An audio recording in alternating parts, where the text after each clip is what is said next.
Welcome back to the HodgyPodgy podcast with your host, me, Lauren Strati. Yes, I am alive. Almost wasn't. My whole family got sick. It was terrible. I planned on taking a week break from the podcast, just to chill, to have some time. And then that week turned into like a month. And I was like, crap. But my whole family was taken down by that really bad flu that's been going around, and I could not function. I'm still like, I go up the stairs, I need an inhaler. Or like some of our chests, like my husband's chest and my chest still feels tight, and my son still has a cough. It's been insane. So, but I am back. I am here to do this Menagerie Monday episode about Back to the Future. We are going back to the future. I know that Back to the Future came out in July of this year, but this week is my birthday week. I turned 40 on Friday. Back to the Future turns 40 this year. And so I said, I'm going to do what I want, and I want to talk about my favorite movie, Back to the Future. So that is what we are going to do today. We're going to learn some stuff, as always, like always here on the HodgyPodgy podcast. You always learn something. You never leave without having some sort of cool facts. Plus, we're just going to talk about the movie because it's an amazing movie. I think that it is an absolute classic.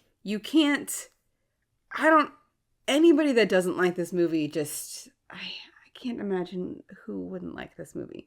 Unless you're one of those people that picks every little detail apart and like, by my calculations, this does not seem accurate.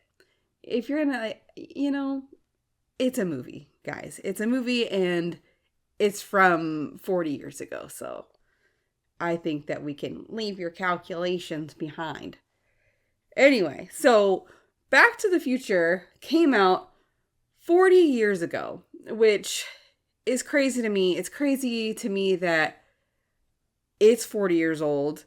That we're both Back to the Future and me are going to be 40 years old. I'm still struggling with that. I don't feel 40 by any stretch. When I think of 40, I think of my mom. I remember when she turned 40 and she went out and partied with my oldest sister. Like, they went out and partied. And I remember being little, and now I'm 40 and I've got kids, and I'm going to be 40. It's just mind-blowing for me. So, but we're going to talk about Back to the Future. That's why we're here. That movie I don't remember. I know I saw it when I was a kid, but I didn't really get into the movie and really appreciate it until I was a teenager. And I saw it on the shelf I saw the 3 DVD set. It was, I think, like I want to say the 25th anniversary 3 DVD set with the DeLorean keychain. I was so stoked to have that DeLorean keychain. I somehow lost it a couple years ago, and my husband was kind enough to find another one for me, so that's on my car keys. But I was so happy to have that 3 DVD set. I watched that movie. I watched all 3 of those movies constantly.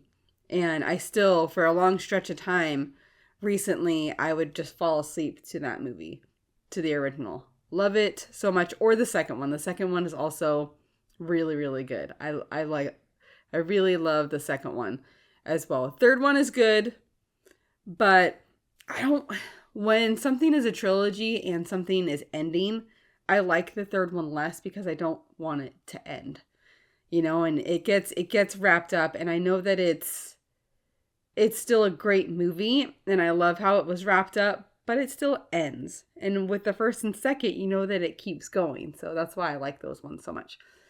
So, but Back to the Future, it was released on July 3rd, 1985, just in time for the 4th of July weekend.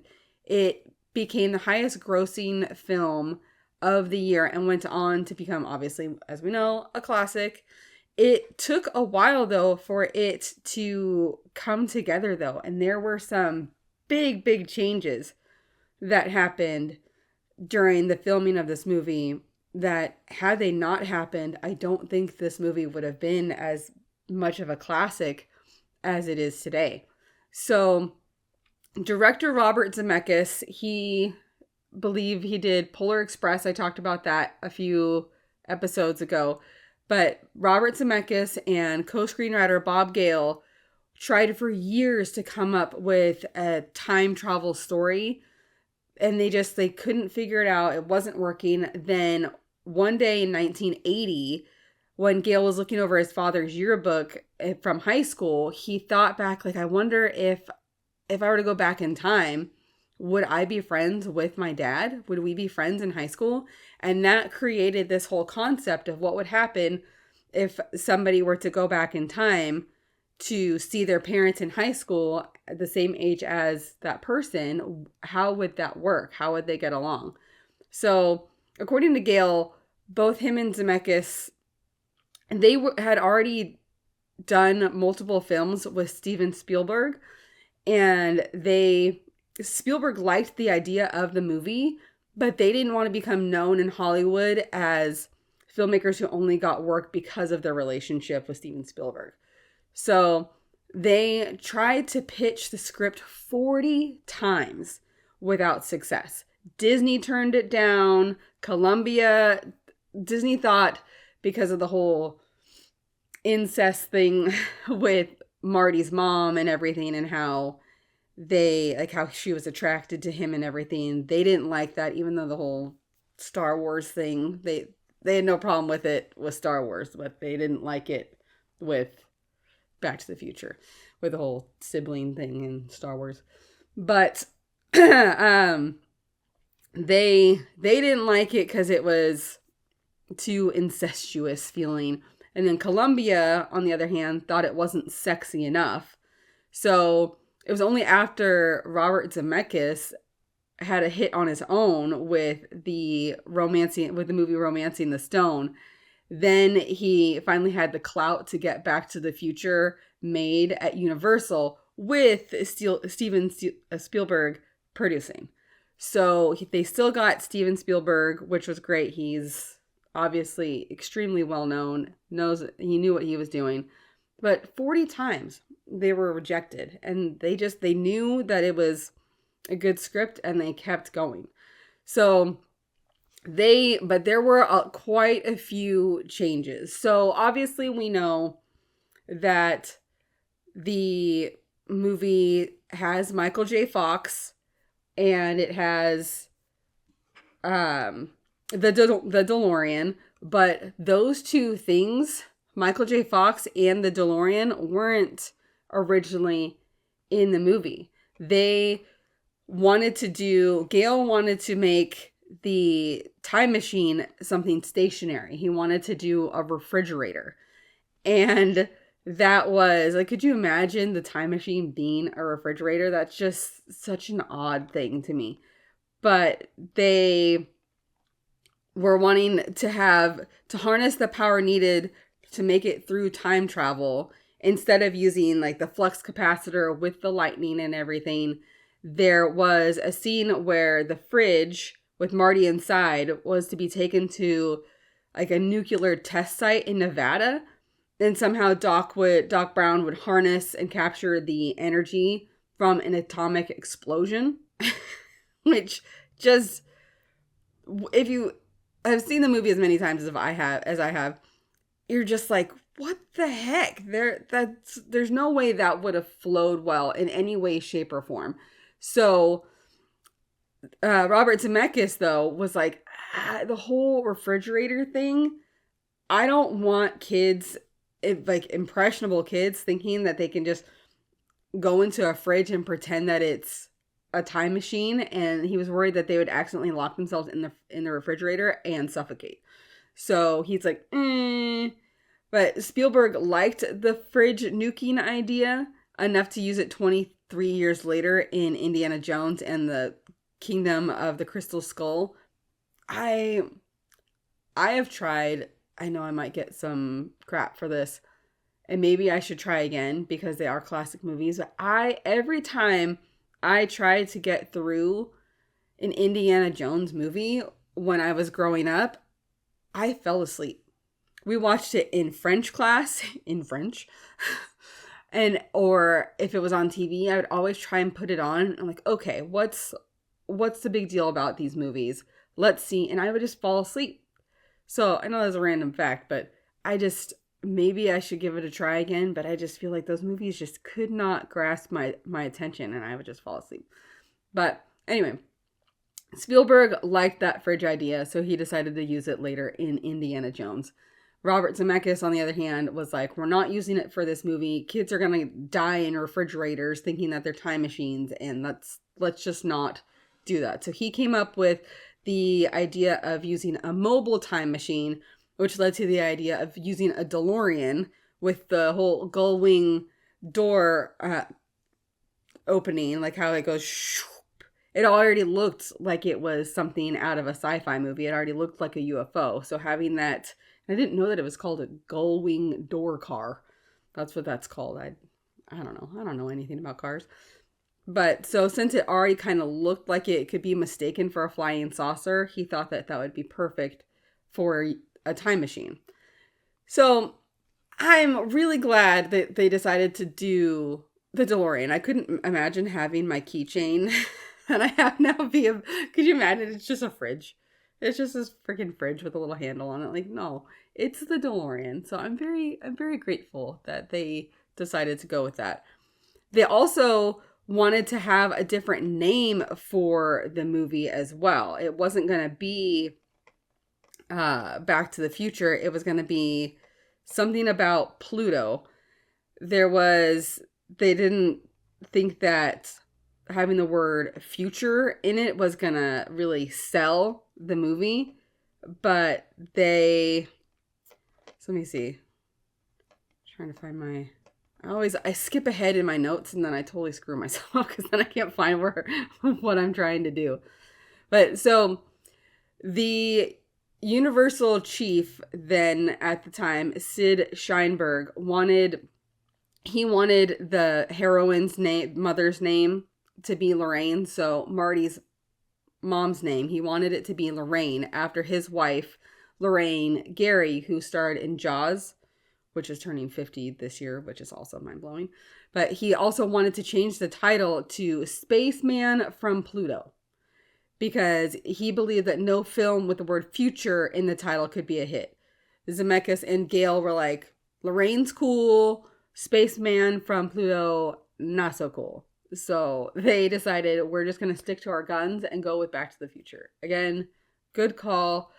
I love it when these creators of these movies stick to their guns. They know what's right. Even if it's a tough decision, they know what is right for their film.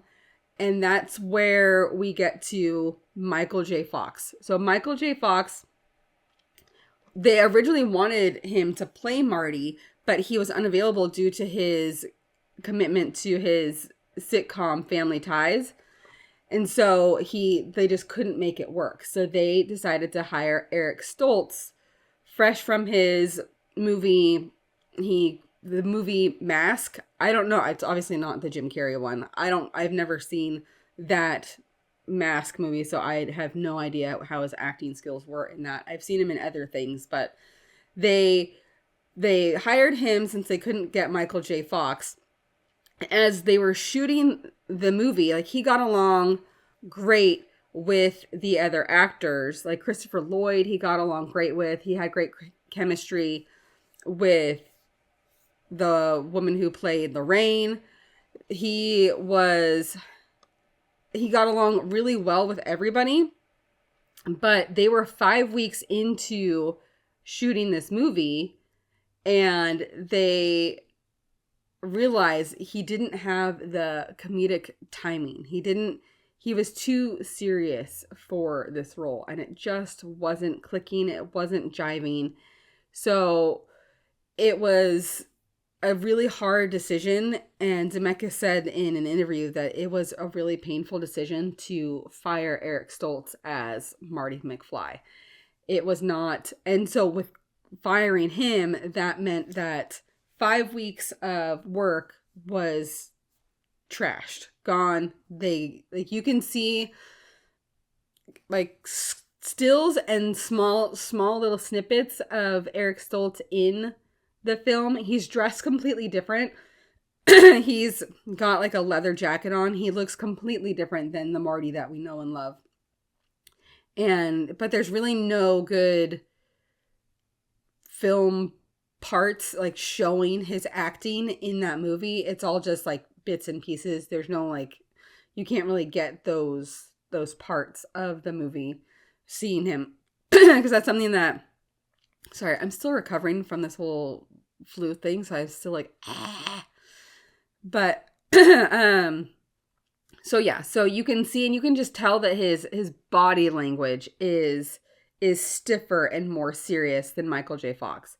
So I know that had to be really difficult, because that's 5 weeks of shooting this movie, 5 weeks of building rapport with these other actors, and then all of a sudden he's gone, and that means that the the actress that was hired to play Jennifer was gone as well, because her name is Melora Hardin. A lot of people know her as playing Jan on The Office. I know her from playing Trudy on Monk. She was supposed to play Marty's girlfriend, and that was going to be her big break. But once Eric Stoltz was fired, she didn't even film a scene with him. She was let go because she was way too tall to be Michael J. Fox's girlfriend. So they ended up hiring Claudia Wells as Jennifer instead. So it was a whole big thing. Christopher Lloyd wasn't sure if he wanted to continue with the movie because he had a really good rapport with Eric Stoltz. But after connecting with Michael J. Fox, they realized like, this is movie gold, this is magic. And they obviously kept going with the film. So, but Michael J. Fox, he was still had to film Family Ties. So he was filming Family Ties during the day and then Back to the Future at night or on the weekends. So he was barely getting any sleep for months. And I can only imagine what kind of toll that would take. And in the 80s, you're doing whatever you can to stay awake. You're taking whatever you can. You're doing whatever you can. So part of me wonders, like, how much did that affect his brain and what caused his, like, Parkinson's diagnosis and stuff. Like, did all of that stress and going all, like, back and forth, like, how much did that really affect him in the end? But, I mean, he wanted to do it. He made the sacrifice. He had a really great show for a long time, and he created these 3 amazing classic movies with Back to the Future. So, and he was also 22 at the time. He was able to pull off, he definitely looked 17. And obviously he's a shorter, smaller guy, but he's always kind of looked young for his age. But he was actually 22 at the time filming the first Back to the Future movie, which I thought was really interesting. So, because you just look at him and you think, oh, he's 17. But actually he wasn't. He was in his 20s. So it's just, I'm glad, again, that even though it was a tough decision, they could feel it in their gut that that Eric Stoltz was not working out. He just didn't, even if you can go on YouTube and just see his mannerisms and everything, and he does look too serious. You can tell it's just not, he's kind of too stiff and doesn't have that comedic timing and everything that Michael J. Fox had. So then there's also the DeLorean's 88 miles per hour. That number was chosen because they thought it looked cool on the speedometer, but it was also like a good high speed number that wasn't too unrealistic for the time. Like a car could actually reach 88 miles per hour and not go out of control.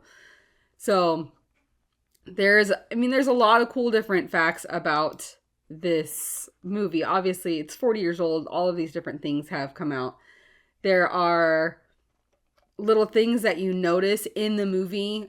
Like, you know how you watch movies so many times that you kind of stop watching them? Like, it just becomes background noise. Same with Die Hard. I will always have Die Hard on in the background, but it is rare that I actually sit down and have my complete attention on it. And so when you don't do that for a long time, or you never actually have really done it, you've just kind of had it on in the background, you miss things. So my brother-in-law pointed out to us a while ago that in the beginning of the movie, when you see all of Doc Brown's clocks, there's actually a guy hanging from one of the clocks, just like Doc Brown was in the movie. And then like there's only one clock, I think, out of all of them that's actually the correct time. So, and then you notice little things like the plutonium underneath the bed and all these different little things that if you're not paying attention, if you're not looking, you miss. One of the things that I remember, because as the movie starts, Marty, you see all of Doc Brown's equipment going off and stuff and doing all the things, and you see the burnt toast, like really burnt, which stresses me out because I'm thinking like fire, and then the dog food and everything. But you see him walk in and he gets everything set up for his guitar, and I always wondered what it would be like to play a guitar like that with that amount of volume, and like he just gets blasted away by that wow, and just gets shot into that bookshelf, and everything comes tumbling down. And he just says rock and roll because it's cool. He just gets blown away by sound. I've always wanted to try that. I never will, but I always wanted to try that. But there's so many different amazing things about this movie. There's only 32 special effects used in this movie. Otherwise which you wouldn't think because of all the Back to the Future, all the different things that they used, you would think that there would be more, but there's really only 32 special effects used. So I thought that was really interesting because you would think that in that kind of movie that there would be more, but when you actually watch it, there's really not that much. There's only a couple of scenes where you really need to use the special effects with the DeLorean going back and all of that. So there was also in the movie, which took me years to notice. I noticed this a long time ago, but different things that changed when he came back from the past, like the mall, the Twin Pines Mall. As you see when Marty's coming up because Doc needs his help for his experiment, it's 1:20 in the morning, and Marty pulls up to the Twin Pines Mall, and you see the sign, you see the 2 pine trees, and you see Twin Pines Mall. And then Doc explains that all of that area used to be a tree farm from this farmer. He used to believe in like breeding pine trees. Then when Marty goes back into the past and he gets attacked by this farmer who, and I have to say, I feel like it's not really discussed much at how well Marty handled things, considering like he was shot at by the Libyans when he was at the mall with Doc. He watched Doc get shot. He was about to get blown to smithereens by their bazooka or whatever before he shot back into the past. Then he crashes into this barn, doesn't know what the hell's going on, and then he gets shot at by this farmer with a shotgun. And to be fair, my husband probably would have done the same thing. Like this guy's dressed in all yellow in a weird vehicle, just crashed into your barn.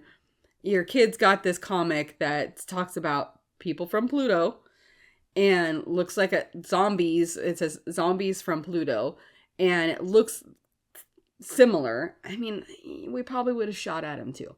But this 17-year-old kid gets shot at, watches his friend die, shoots back to the past, then gets shot at again, and he's just like, I mean, he's handling it, and he doesn't, like, he's just totally fine. Then, you see him, he finds Doc, realizes he's alive, he's like, oh good, you're alive. But he's thrown back 30 years, obviously he's in shock, but he's just like, he's handling all this stuff like a freaking champ. I don't know if I would handle all that stuff. Then he still is, and he's a short guy, he still manages to stand up to Biff Tannen, who is this huge dude compared to him. And it's just like, you're not going to talk to my mom that way. And has basically no fear or he's very brave.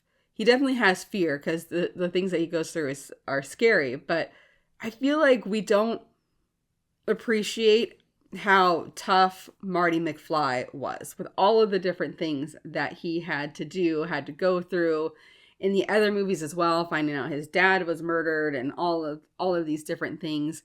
Like I would be, well, I mean, I'd handle it, I would think, but he's a 17-year-old kid and he's just, I'm just dealing with it, taking it. And I feel like he needs to be appreciated for that, because that's a lot of crap for a kid to go through and get thrown at. And he's just like, I'm gonna do it, and I'm gonna still remain like a cool person and help out other people when I can. And so I thought that was, I thought about that today. I'm like, oh my God, this kid like went through all this crap, and I don't think that we ever really truly appreciate all of the stuff that he actually goes through. So, but back to the Twin Pines Mall. So as he hauls it out of their land, he knocks over there's two pine trees next to each other, and he knocks one over, and the farmer says, "You killed my pine." And so when he comes back to the future at the end of the movie, you see it change from, it's no longer Twin Pines Mall, it's Lone Pine Mall, because he killed the pine. So it took me a lot of years to actually notice that, because I wasn't really paying attention back then. But I like that they changed that. There's different, and it makes you wonder with the whole time change thing. Marty shifted things. Obviously, he changed his history. He changed his parents' past. He changed Biff Tannen's like past and future. He changed all of that. So it makes me wonder, because when at the beginning of the movie, when he's late for school and Jennifer's trying to help him avoid Principal Strickland, they of course run into him and he calls him a slacker, just like his dad. But after George stands up to Biff at the dance and everything changes, it made me wonder, like, okay, so he is now popular. He's now strong. Does he run for class president, like somebody asked? Is he no longer called a slacker by Principal Strickland? And if he's not called a slacker, then is Marty no longer a slacker? So is he like on good terms with Mr. Strickland now? And then it made me think, well, if that's the case, when Marty tries out, him and his band, the Pinheads, I believe, when they try out to play at their dance, and the principal's like, "You're never gonna make it. Like you're a slacker. This isn't gonna happen. You're always gonna be a loser." And he's playing, and they end up not. They're just too loud. One of the judges says that they're just too loud and to get out of there. That judge happened to be Huey Lewis, which is the singer of Huey Lewis and the News, who sings, obviously, multiple songs from the movie The Power of Love, which we hear at the beginning of the movie, one of my favorite songs. But he is one of those judges, if you didn't realize that. As Huey Lewis is the one that said that you're just too loud. But it made me wonder, okay, so if his dad was no longer a slacker, is Marty no longer a slacker? And then did his band maybe do well in the audition then? Like, I have all these, that's just the way my brain goes. Like, I have all these additional questions. Like, when Marty walks into the dining room and the family room after he gets back from the past and everything's different, I can't find the TV anywhere. And like, do they not have a TV? That was my first thing I noticed when I was growing up. Like, where's their TV? Because, TV kid. TV was my babysitter. But I was like, it was right there before he changed everything. And now there was literally no place, no room, nowhere where that TV could go. And I was just like, I always wonder every time I see that, like, do they not have a TV? Like, that's so weird. Like, what? And I know that they're more fancy now, but they have to have a TV somewhere. Where'd they put it? That's always one of the questions that I think about, because when Marty is at his mom's house in the past, they just got a brand new TV, and his dad, Lorraine's dad, rolls it up, and they ask Marty, like, do you have a TV? And he's like, yeah, we have two. And the brother's like, oh my gosh, you guys must be rich. And the mom was like, no, he's just joking. There's no way. Like, nobody has more than one TV. But then he comes back to the future and there's no TV anywhere. It's like, it just makes me wonder, how many do they have? Then I wonder, how did he get his truck? Did his parents buy him the truck? Did he earn the truck? Did he like pay for it somehow? So I as much as I love this movie so much, but it makes me, because I just have that inquisitive mind, it makes me wonder all these things. Like, there only seems to be one car for the family, the BMW, but then he has a truck. So it's like, is that still, like, they only have the one car for 4 other people, but Marty has the truck? How does that work? So I always wonder that. I hope I'm not the only one that wonders that. But that's just the way my brain works. Like, really? Like, he has that truck that he wanted, but they're all worried that the other vehicle was damaged, and that because he said that the car was trashed, and nobody brings up the fact that he has the truck. And is it still like just the one car and his truck? So I still have questions after all these years. I'm sure I'm not the only one, but it makes me wonder what else was changed, how other things were different.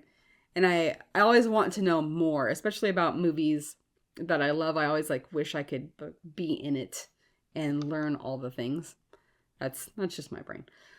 But so going back to the characters, Crispin Glover, who plays Marty's dad, George, was only in that first movie, which always, again, I didn't know that until, I've known that for a long time, but I had to look it up. And he played George in the first one, but didn't appear in the other ones. There was an actor with prosthetic makeup made to look like him, which turned out to be kind of a bad move for Universal, because in the end, Glover ended up suing them because he wasn't being paid for any old footage with him in it, and they were making other actors look just like him, and he wasn't getting any credit or any money for those.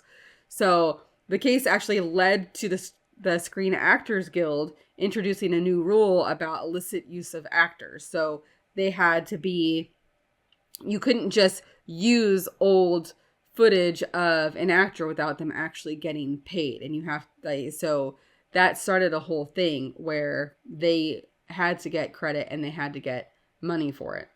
So, I mean, good for him for standing up for himself. I wish he could have been in the other films, but he said that he wasn't getting paid the same as the other actors, and he felt like a performance he did, I think, on Letterman scared the directors off from hiring him again for the second and third movie. And he kind of had a falling out with Robert Zemeckis, but then they ended up patching things up, and he ended up being in another Robert Zemeckis movie down the road.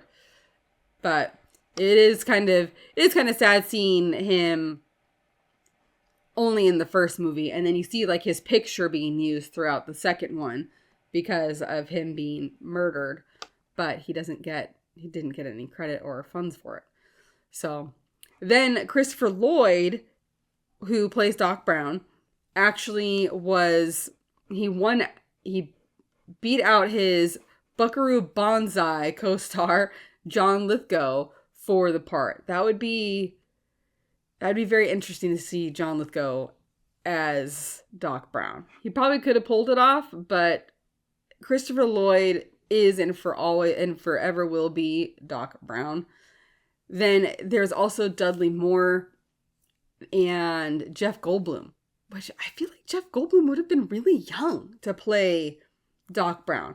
Obviously, Christopher Lloyd was made to look older in the first movie, but I feel like that just wouldn't, he probably would have pulled off the weirdness just okay, but Christopher Lloyd was made to be Doc Brown for sure. Then also, if you remember in the movie Einstein, Doc's dog from the present, or 1985, he had Copernicus in the past. Then he had Einstein that he had to come back for in the third movie. But he was originally, he was the test pilot. So you see him, he was the world's first time traveler, which you see at the mall. He's gone for a minute. But he was originally written as a chimp. A monkey. He was going to be a chimp. I feel like that would have complicated things so much, because chimps are like always climbing on you, wanting to be clingy to you. I feel like having man's best friend as Doc's companion, whether it was Einstein or Copernicus, I think that was a much better choice than a chimp. So I'm glad that they changed that and that they didn't stick with the monkey business. Then I didn't realize that the clock tower scene where the lightning strikes, the whole reason why Marty was able to get back to the future to begin with was because he had that flyer, which is crazy, because how my brain works is I think about those things, right? Like how there could be, you might think I'm a weirdo for it, but how we all make different decisions every day. And you think about, oh, if I would have just done this, or if I had done this, like what would have happened? I truly believe that there are timelines out there where we are experiencing those different choices, right?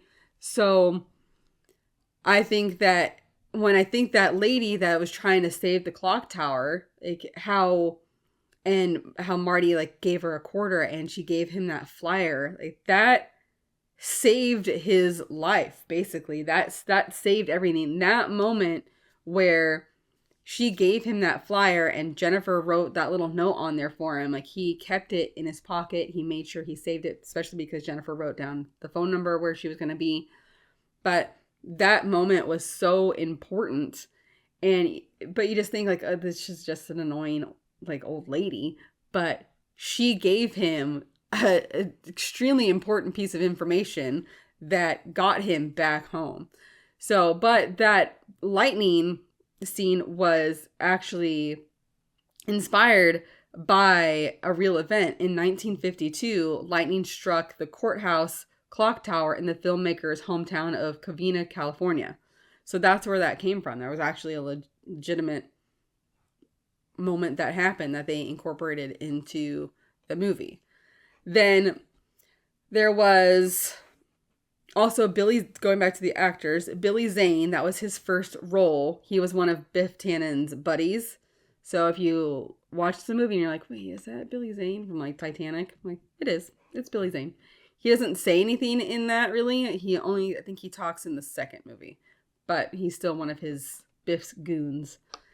Then that clock tower since it was so pivotal to the plot, it stands on Courthouse Square, which is on a set on the Universal backlot, and it's been also used in To Kill a Mockingbird. Then it was used in Spielberg's produced Gremlins. Then after Back to the Future trilogy was done, it was used on Buffy the Vampire Slayer, and then it popped up in the movie Bruce Almighty. So I don't remember seeing it in Bruce Almighty. It makes me want to go back. I think I remember it being in Buffy though. Then, so all of these different things, it's crazy to think that could have ended up with a different Doc Brown. Could have been Jeff Goldblum, which would have been super weird. And then Eric Stoltz as Marty, which would have been just go on YouTube. I'll try and link it or throw a picture on here of the difference between the two. Like you can just tell, like even the outfit by itself, because he's wearing a leather jacket. So some of the lines that are said to Marty, like, oh, like thinking that he's from the Coast Guard and stuff like that, or like, oh, this guy's wearing a life vest. He thinks he's going to drown, stuff like that. He's dressed so differently than the Marty that we know. Like Marty is wearing this Back to the Future earrings, and I got Doc Brown right here. but he's wearing a completely different outfit. Like, it's super strange to watch it on YouTube, even just the little snippets, especially how many times I've seen the movie. It's just really good decision going with Michael J. Fox. I don't think the movie would have been nearly as successful. So, but there was so many different things that were put in the movie or taken out. And there was one scene that they almost took out that someone wanted taken out, that is a classic scene, and that's Marty's scene from the dance where he's actually playing the guitar and he's singing his Johnny Be Good part. They wanted to take that out. And he actually he took guitar lessons so he wouldn't look like an idiot on stage. He took guitar lessons so he could mimic the guitar movements with his hands. But his showboating solo was dubbed by guitarist Tim May, so he wasn't actually playing the guitar, which we all figured, but he looked like he did, like he was playing. And his vocals were done by singer Mark Campbell, who was of Jack Mack and the Heart Attack. I never heard of those guys until I was doing the research for this, but obviously when you hear him singing, you know that it's not Michael J. Fox singing, but I never really knew who it was. And the guy who sang actually didn't get credit for it. It was uncredited, but it was Mark Campbell from Jack Mack and the Heart Attack. So you can find some of their songs on Spotify if you so desire. But that scene, the Johnny Be Good scene, was almost cut. The studio felt like the scene where he plays the guitar at the dance slowed the movie down, but Robert Zemeckis fought to keep it, and now it's a classic scene because you see him, he's rocking out. You've got the guy in the background calling his cousin, like you've got Marvin Berry calling Chuck Berry, who is actually the one who sings that song, Johnny Be Good. You've got him calling like, it's your cousin, Marvin Berry, and he's like, Chuck. Again, it's Chuck Berry, who was a very famous singer. So, but they almost cut that part out, and I couldn't imagine, like, what would you have put in instead? Like, I don't feel like it slowed down the movie at all. I feel like it worked really well. It served its purpose, and that would have changed the second movie as well. So I think that I'm again really glad that the creators stuck to their guns with a lot of these things. Same with Die Hard. That happened a lot with Die Hard as well, where the producers or somebody else wanted something completely different, and the writers or the director were like, that's not gonna work. And the actors were like, no, that's not gonna work. And they stuck to their guns, and we have the great movie Die Hard and the amazing movie Back to the Future. So there was, like I said, there's 32 special effects shots in the movie, which really isn't a lot when you think about it, especially nowadays where like everything's special effects and CGI and all this crap. So it's really not a lot. But the movie actually cost $19 million to make, including $3 million spent on reshooting the parts that the Stoltz footage. So that's 5 weeks of footage that they had to reshoot. Like that's a hefty chunk of time. And so, but Robert Zemeckis was worried that the movie wouldn't do well at the box office because Michael J. Fox was busy in London filming a Family Ties special, so he wasn't available to promote it. But the movie actually ended up earning $211 million and became the top grossing movie of 1985. The film was number one at the box office for 11 of 12 weeks throughout the summer of 85. It was only knocked out of the top spot once by National Lampoon's European Vacation, but then it came back to the top spot. So it did extremely well. Nominated for 4 Oscars. President Ronald Reagan was a fan of the film. Like he was, if you recall in the movie when they go back because in 1985, he was the president at the time. And then in 1955, they show that he was starring in a movie with another actress. I think it's Barbara Stanwyck. But he was in a movie as Marty's running into the cafe. So, but Ronald Reagan even appreciated Doc's joke about him, like, being an actor and everything. And 6 months after the film's release, during the 1986 State of the Union address, Reagan actually quoted Doc's famous line saying, "Where we're going, we don't need roads." So I like that he was a fan of the movie and that he said that, because we say that line in this house all the time, where we're going, we don't need roads. Like, roads, we don't need roads. So I appreciate that Ronald Reagan liked the movie and wasn't sore about being made fun of slightly in the movie. Then also, I will do down the road, I'll probably talk about number 2 and number 3.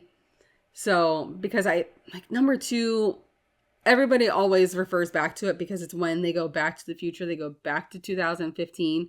And us that are now in 2025, we're like, where the hell is all that cool stuff? We don't have flying cars. We don't have all this stuff. We don't have pizza we can rehydrate. We don't have all of these different things that they had in the Back to the Future 2. So I will do an episode about that because it deserves its own, and we'll see about number 3. I do love number 3, but it's just, again, it's an ending, so it makes me sad. I think it's a great movie though. So, but in number 1, there's obviously Claudia Wells, who was the original Jennifer, and she unfortunately had to drop out because her mom had cancer and she had to take care of her.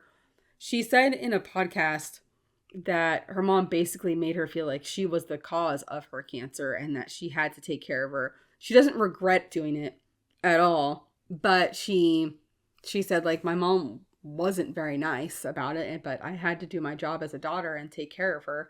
So she unfortunately couldn't return to film number 2 and number 3, which I honestly think worked out very well. She was great in the first one because her and Michael J. Fox had great chemistry, but her role in that was more serious. She was more meant to be encouraging, meant to be serious, meant to be kind of like really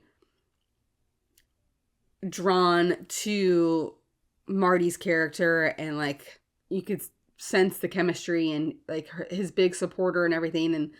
But in the second one, there's more physical comedy in that one, and there's more expression. There's more, like, Jennifer is stuck in the closet half the time of her future house with Marty and their kids and stuff. And I don't know if Claudia Wells could have pulled it off as well as Elizabeth Shue did. Plus, I do love Elizabeth Shue in Adventures in Babysitting. So I think she was perfect for 2 and 3. I think it worked out how it was supposed to. So Claudia Wells, perfect for the first one, but Elizabeth Shue, I think, was the better choice for number 2 and number 3. Also, speaking of, sorry to like switch, you know how I like to go rambling on to different things, but I just watched the other day Adventures in Babysitting with my kids on Disney Plus, and they censored the ever-loving crap out of it, and it wasn't on anything else. I couldn't find it on anywhere else to watch because it's an 80s movie. They like to swear. My husband thinks that the reason why they censored it so much was because maybe the ratings have changed. So, like, I know if, like, for PG-13 movies, you can say the F word once. And then, but they said it a couple of times in that movie. But it was really like they didn't say the S word. They didn't say the F word. They censored it. And so I was watching it, and you can tell the classic part where they're on the subway and they're in between these two gangs that are ready to fight. And this guy's like, don't F with the blah, blah, blah gang or whatever. And Chris pulls the knife out of the kid's foot and she says, "Don't F," but she says the actual word. I'm not trying to keep this non-explicit. She points the knife at him and says, "Don't F with the babysitter." But they change it to fool. And I'm just like, you can tell that she says the F word. Like, it's pretty clear. Like, you can tell. But it's like, "Don't fool with it." I was like, man, Disney just gone and chopped this movie up to bits. So it's still loved watching it. But if you try and watch Adventures in Babysitting on Disney Plus, be prepared for it to be censored and not quite the same. Anyway, but she was great in that movie. So I loved seeing her in Back to the Future 2 and 3. And I think she was perfect for that. So I think she was a good replacement for Claudia Wells. Then there's also Tom Wilson, who played Biff Tannen. He likes to do like stand-up performances.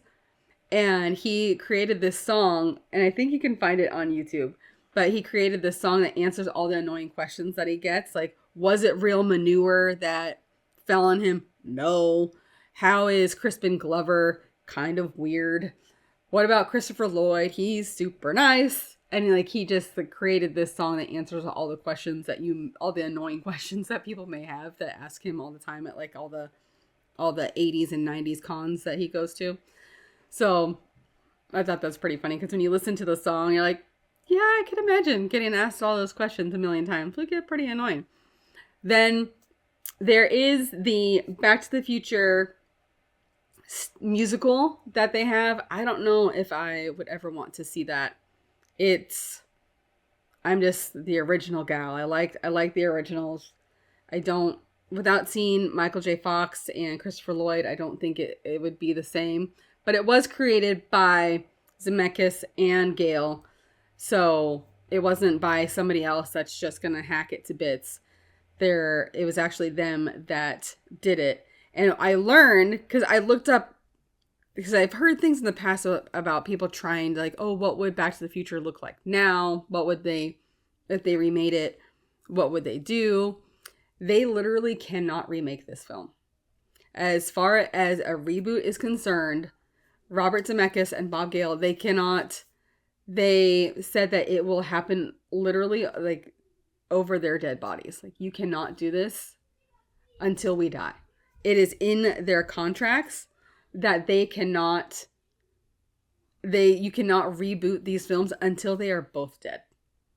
So I was like, that is, you don't see that too often where people are literally like, no, I have to be dead for you to remake this, because they reboot and remake crap all the time to death and ruin them.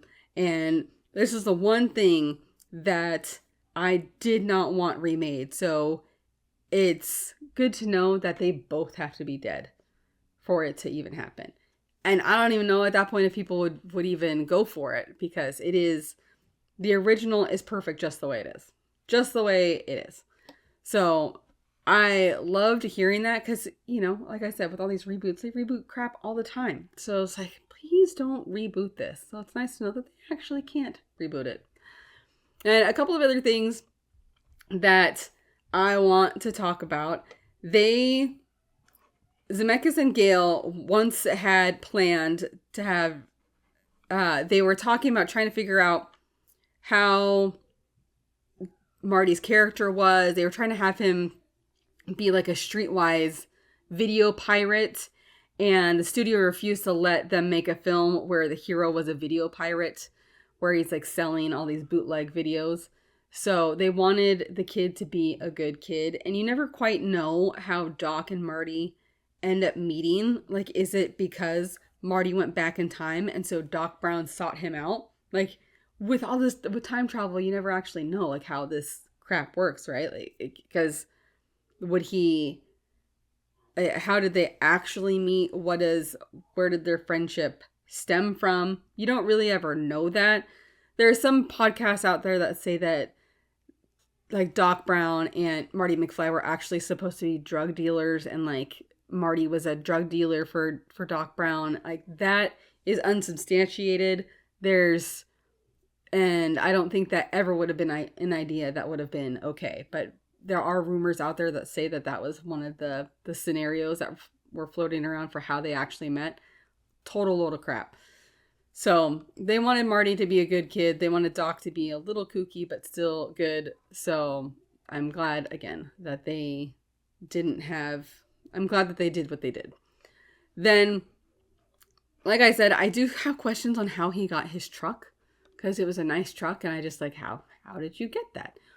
Then there was, and also that he handled pressure so well with all of the different things. It makes me like wonder, does he like suffer from PTSD after all this stuff? Or is he like just like, because life's okay, like he's cool. He like getting shot at, watching Doc get shot twice. All of these different things, plus, going to almost getting hanged in the Wild West, all of these different things that he went through. Like, is he okay after all that? Does he just go about his business and he's totally fine after all these like traumatic things? It does make me wonder, like, what happens after the third movie? There was also, I watched the movie today before I recorded this because I wanted it fresh in my mind. And it was funny because there was Mayor Goldie Wilson. He's the black gentleman that becomes the mayor in 1985. But in 1955, he's working in the cafe, in Lou's Cafe. And so Marty says, like, oh, he's going to be mayor. Because Goldie's like, I'm going to make something of myself. And he's like, I'm going to make something of myself. And Marty's like, yeah, you're going to be mayor. He's going to be mayor. He's like, Mayor Goldie Wilson. I like the sound of that. I'm going to clean up this town. But what's funny is that when you go back to 1985, the town is not cleaned up. There's an old homeless man on a bench. All these adult video places around in like the town square. There's graffiti on the high school. There's graffiti on the housing development sign or whatever where Marty lives. Like, the town is not clean at all. So you kind of go like, what is he doing?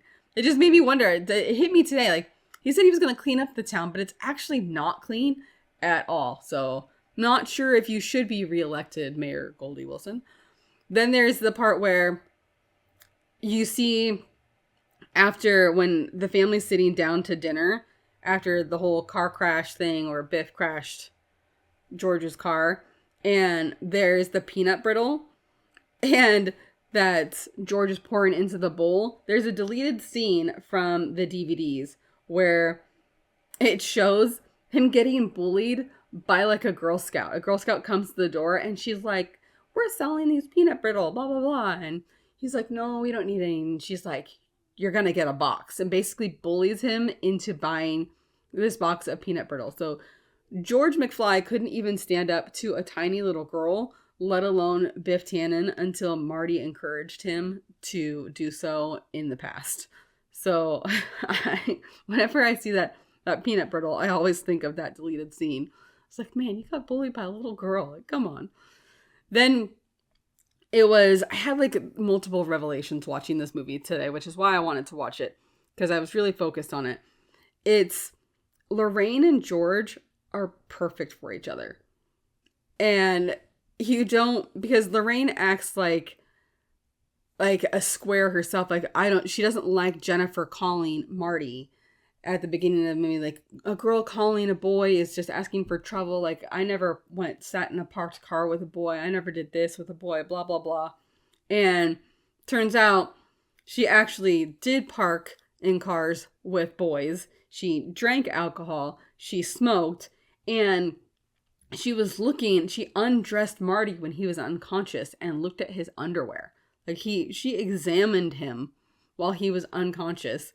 Meanwhile, you've got George peeping at her, like, on a tree, like, watching her getting dressed, and he's a peeping Tom. She's a peeping Tomette. Like, it's so funny. Like, they're actually perfect for each other because they're both total creepers. And And once they find each other and they realize like they're actually good for each other, it's like after watching that whole thing, like they are actually perfect for each other. We just needed to get George to be brave, which Marty did. And now they're actually right for each other. But it's really funny thinking about that because like she's a creep too. Like you think like, man, George, like you're being a real weirdo watching this girl getting dressed in front of her window. Not the smartest thing for a girl to do, but like you're being a real weirdo. But she's looking at this unconscious kid's stuff in his boxers and stuff while he's unconscious. So she's a weirdo too. So match made in heaven.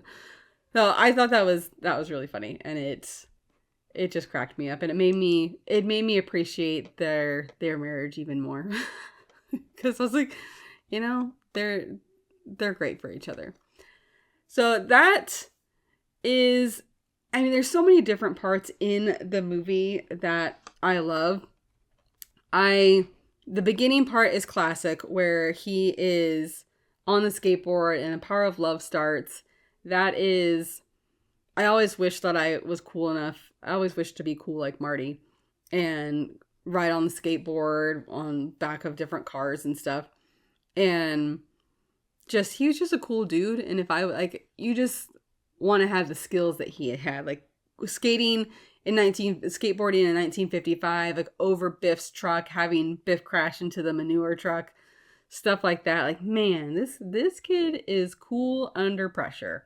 I wish I had those skills. Like, he just handled himself so well throughout all those movies, except for when it came to like Lorraine, because super uncomfortable, obviously, for him.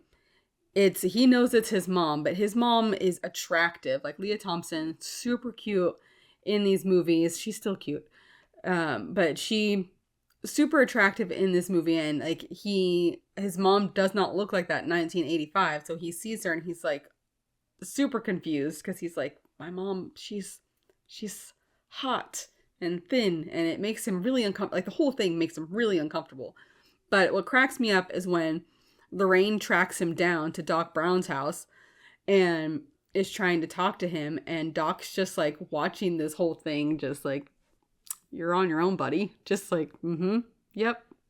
Just he's just watching Marty sweat and suffer as Lorraine's just like, his mom was coming on to him and getting him to invite her to ask her to the dance. And it's so funny and so awkward, and you could just feel how uncomfortable he is. And Doc's just like, yep. Just watching him watch Marty sweat, I think, is hilarious. Then you go right after that to the scene where he's trying to talk to George about the whole thing and trying to get George to remember to swear. And he's like, should I really swear? And he's like, yes, God damn it, George. Like, you need to swear, and trying to teach George. And he's like, so are you going to touch her? And he's holding like a bra, like his mom's bra. And he's like, George, I'm not going to do any of that. And it's so funny to just go from one uncomfortable situation with one parent to another one, like knowing what Marty thinks he's going to have to do with his mom. And you can feel, he does such a good job of making it so funny, but you can feel how uncomfortable it is at the same time. So I think that those two scenes are a couple of my favorite scenes. If I had to pick a scene that obviously isn't my favorite, it's the whole Biff and Lorraine thing, because it's like, I feel like nowadays you wouldn't be able to get away with any of that. Obviously, like they've made a big deal about that scene, and like because he's, assaulting her essentially, but they kind of just, and it's hard for me to watch because I've been in that situation in my life, so it's like it's hard for me to watch. But obviously I know that she's okay, and we know that there's the purpose for it. So that's the one scene that it's like, I know it's necessary, and for like that time it's it is what it is. But it's the one scene I'm like, it hurts me to watch it sometimes. But that scene is pivotal to the movie because George, as chicken as he is, stands up to Biff and punches his lights out and isn't willing to let Lorraine get hurt. But it's just like, this jerk of a guy did this to her, and it's like 30 years down the road, he's just waxing their car like no big deal. And they're like, he helped us get together, so it's totally fine. That's just one of those things where now he would have been like lynched and all these different things, and it wouldn't have been okay. And, but for the time, it worked out just fine. So, but that is still a scene that makes me every time I see it. But I know that it's, like I said, pivotal to the movie. And it's just, the movie overall is so good. I can watch it a million times. I have watched it a million times. It will never get old. It will always be one of my favorites. Like, that's my favorite, plus Die Hard, and then The Mummy with Brendan Fraser. Like, those are my top 3. Those are my top ones, because they're all right there. Favorite movies. They are just Back to the Future. The trilogy itself is unmatched. You cannot remake that. You cannot reboot it. Don't even try. Even after those guys are dead. Don't do it. So I can't believe it's turning 40. I can't believe I'm turning 40, but it is an amazing movie. I hope you guys have all seen it. I would think that most people have seen it. If you haven't, please God, go watch it. And let me know which one of the 3 is your favorite. Which one of the 3 Back to the Futures is your favorite? What's your favorite part? Your favorite character? I want to know, like, do you love that part where he's just squirming and you watch Lorraine, like, come on to him and you're just like, oh, but his reaction and Doc's reaction are just hysterical? Or, like, what parts do you love in that movie? Please tell me. I really want to know. It's such a great movie, and happy anniversary to it. I can't believe it's been 40 years. Like, it's insane to me. Time is crazy. But we are going to go to our Mandela effect of the week, because last time I think I did like a mystery thing. It's been so long. I'm pretty sure it was like a kind of like a mystery thing, or you didn't know about a song or something. So this week, we're going to talk about Mandela effect, where there's proof. There's residual proof of this Mandela effect. And it's Ed McMahon for the Publishers Clearinghouse. So if you look it up, it says that Ed McMahon only like worked with American family publishers, which sounds totally made up to me. It sounds like literally like it came from another dimension. American family publishers. Nobody has ever heard of that. Unless you Google Ed McMahon. Like, nobody really actually heard of that. Everybody remembers Ed McMahon in the 80s, 90s, like coming to the door of somebody with a big check from Publishers Clearinghouse. And like, that's what we remember. But apparently that never actually happened. They just say, oh, you're misremembering. And it's American Family Publishers. And he would congratulate winners, but he would never have a big check or anything. He would just congratulate winners of this thing. But in Golden Girls, you have them talking about it, where they've won. You have in The Nanny, you have in Roseanne. Like, there is multiple shows where they talk about Ed McMahon coming to their door with a check from Publishers Clearinghouse. That is what they say. Publishers Clearinghouse, Ed McMahon, big check coming to the door. Those are always stated. So I'm not sure. It's not people being wrong in the 80s and the 90s. It's not like them misremembering then, so it's super strange.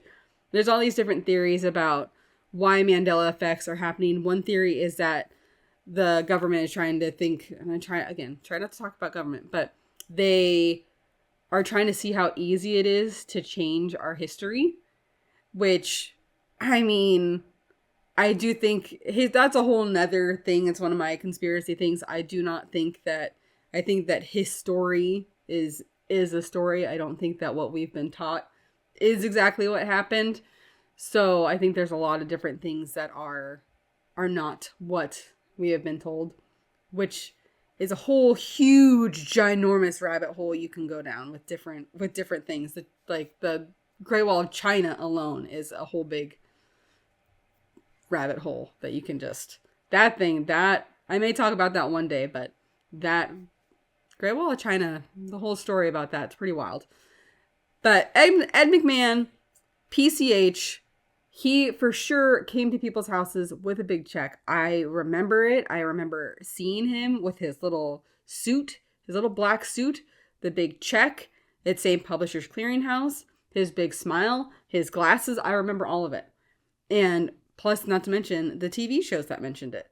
So not sure why they pick these random things to change and make us think that we're crazy. But it's like, when I think of American family publishers, like I said, it does sound made up. It sounds like in like the Spider-Man with Miles Morales, how it's the PDNY, it's the police department of New York, and they like, it's a different dimension or time zone, or like not time zone, but a different timeline. So like things are scrambled, they're a little bit different. That's what that sounds like. Like somebody plucked it from a different timeline and threw it into this one or something like that. And it's like, yeah, that's it. But it feels really not right to anybody that grew up in the 80s and 90s. We all know PCH and Ed McMahon were a thing, not American whatever. So let me know if that was one that you always thought was true as well, about him being a part of Publishers Clearinghouse.